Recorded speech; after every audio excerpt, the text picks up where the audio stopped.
당신이 제 아버지라고요. 넌 내 거야.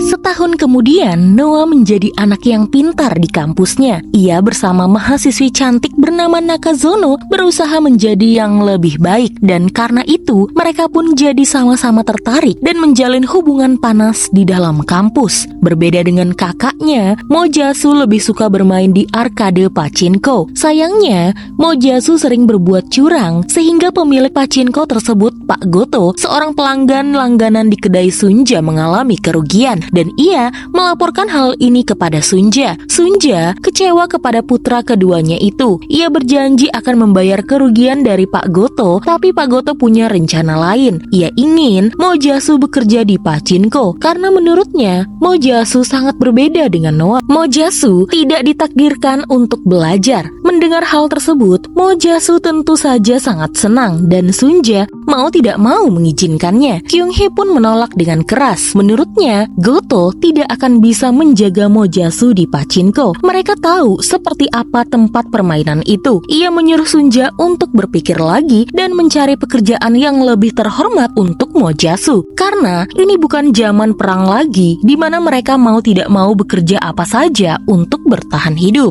빠침고장이어야 하냐고. Sementara itu di kampus, Nakazono berkata kepada Noah jika ia sangat lapar. Ia berkata lagi jika bukan perutnya yang kelaparan, melainkan ia menginginkan Noah dan ia ingin menginap di kamar Noah malam ini. Noah kemudian menolak karena malam ini ia makan malam dengan pria yang membayar biaya kuliahnya. Nakazono ingin sekali bertemu dengan pria itu, namun Noah melarangnya. Apapun yang terjadi, Nakazono tidak boleh bertemu dengan pria itu. Selama beberapa bulan mereka berkencan, Noah sama sekali tidak pernah menuruti keinginan Nakazono. Dan Noah hanya ingin satu hal dari Nakazono jika ia tidak boleh bertemu dengan pria itu. Malam itu, saat Ko Hansu bertemu dengan rekan bisnisnya, Noah datang dan ia diperkenalkan sebagai pemikir hebat dari generasi mendatang. Hansu juga berkata jika ia ingin Noah menekuni politik. Rekan bisnis Hansu itu pun yakin jika Noah giat belajar, di masa depan mereka akan bertemu lagi sebagai partner bisnis.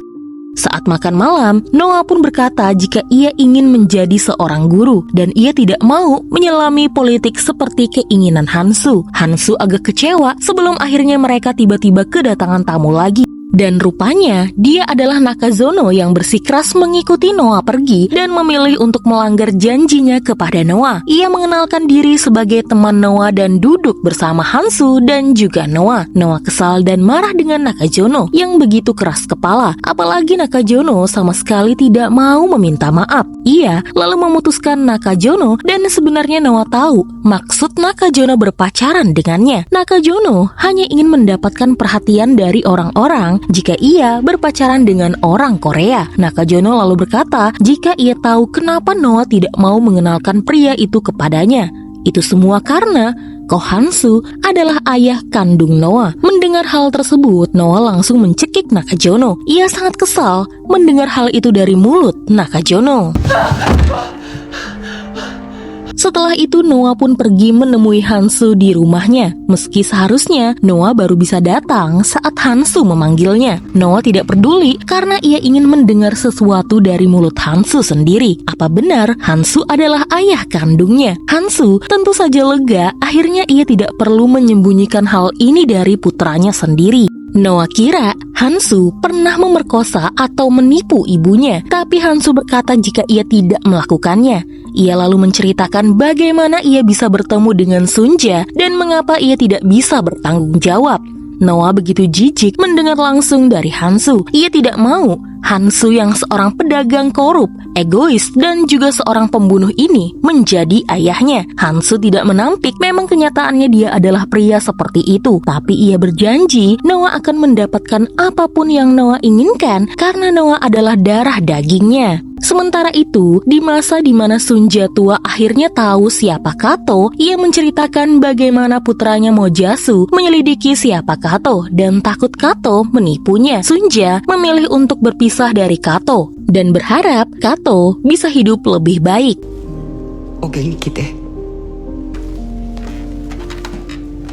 Tiba-tiba hari itu Mojasu menerima laporan dari bank jika hutang-hutangnya sudah dilunasi. Ia lalu meminta konfirmasi dari bank dan ternyata Solomon, putranya lah yang sudah membayar semua hutang-hutangnya. Sekarang, Solomon sudah sukses dengan bisnisnya bersama Mamoru Yoshi. Selain lapangan golf, mereka juga membangun real estate dan menggeser kekuasaan Tuan Abe. Mojasu awalnya bangga kepada putranya. Namun, setelah melihat jika Solomon bekerja sama dengan Mamoru Yoshi, musuh lama Mojasu, Mojasu pun kecewa dengan putranya itu. Ia berharap Mamoru Yoshi tidak mengajak Solomon untuk bekerja sama lagi. Tapi karena sekarang Solomon menghasilkan banyak uang untuknya, tentu saja Mamoru Yoshi menolak dan menyuruh Mojasu lebih baik membicarakan hal ini dengan Solomon saja. Dulu, Mojasu bertemu dengan Mamoru di Pachinko saat Mojasu bekerja di Pachinko milik Pak Goto. Saat itu kakek Mamoru adalah orang penting yang selalu dilayani oleh Pak Goto.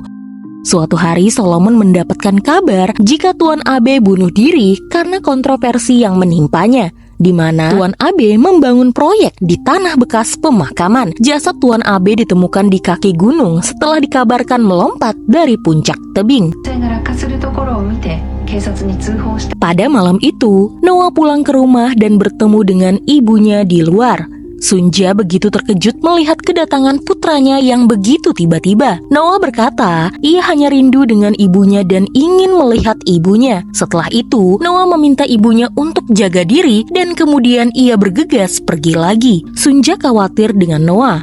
Ia lalu mengejar Noah, namun Noah sudah menghilang. Dan ternyata Noah juga tidak kembali ke kampusnya. Sunja lalu meminta bantuan dari Hansu untuk mencari keberadaan Noah. Namun, hasilnya nihil. Sunja jadi merasa bersalah. Ini semua karena dosa-dosa Sunja dan juga dosa Hansu yang membuat mental putra pertamanya itu hancur. Seharusnya, dulu ia sadar saat Noah berkata jika ia tidak mau kuliah. Dan Sunja sadar Noah datang untuk berpamitan dengannya. Dan sekarang, Sunja tidak tahu keberadaan Noah. Dan dengan terpaksa, Sunja akhirnya merelakan kepergian putra pertamanya itu.